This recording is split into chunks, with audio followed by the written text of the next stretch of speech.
നമ്മൾ കഴിഞ്ഞ തവണ മുനിസിപ്പൽ തെരഞ്ഞെടുപ്പിനെ നേരിടുമ്പോൾ ഒരു വികസന പത്രിക, നമ്മുടെ ഒരു പ്രകടന പത്രിക ജനങ്ങൾക്ക് മുമ്പിൽ സമർപ്പിച്ചിട്ടുണ്ടായിരുന്നു. അതിൽ പരമാവധി വികസന പരിപാടികൾ നമ്മൾ ഉൾക്കൊള്ളിച്ചിട്ടുണ്ടായിരുന്നു. നമുക്കറിയാം, നമ്മൾ ഭരണ ചുമതല ഏൽക്കുന്നത് ഒരു കോവിഡിൻ്റെ ഒരു വല്ലാത്ത സാഹചര്യത്തിലാണ്. അപ്പോൾ യഥാർത്ഥത്തിൽ നമുക്ക് സക്രിയമായിട്ട് പ്രവർത്തിക്കാൻ സമയം കിട്ടിയത് ഒരു 3.5 വർഷം. അപ്പോൾ ആ 3.5 വർഷം കൊണ്ട് ആ പ്രകടന പത്രികയിൽ പറഞ്ഞിട്ടുള്ള 90% പദ്ധതികളും നമുക്ക് നടപ്പിലാക്കാൻ കഴിഞ്ഞു എന്നത് ഒരു യാഥാർത്ഥ്യമാണ്. പക്ഷേ ചില വലിയ പദ്ധതികൾ നമുക്ക് തുടങ്ങി വയ്ക്കാൻ മാത്രമേ കഴിഞ്ഞിട്ടുള്ളൂ. അതിൻ്റെ സാഹചര്യങ്ങൾ ഇതൊക്കെയാണ്. പക്ഷേ ശ്രദ്ധേയമായൊരു കാര്യം എന്താണെന്ന് വെച്ചാൽ, നമ്മുടെ പ്രകടന പത്രികയിൽ പറഞ്ഞ പല കാര്യങ്ങളും പിന്നീട് സംസ്ഥാന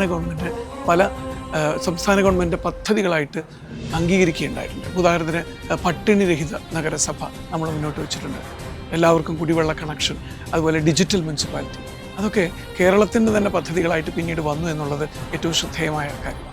അപ്പോൾ ചിറ്റൂരിൻ്റെ ഈ വികസന പരിപാടികൾ നമുക്ക് മുന്നോട്ട് കൊണ്ടുപോകാൻ കഴിയണം. നമ്മൾ തുടങ്ങി വെച്ച് നമുക്ക് പൂർത്തിയാക്കാൻ കഴിയണം. ഇതിന് ഇടതുപക്ഷ ജനാധിപത്യ മുന്നണി സ്ഥാനാർത്ഥികളെ വിജയിപ്പിക്കണമെന്ന് വിനീതമായി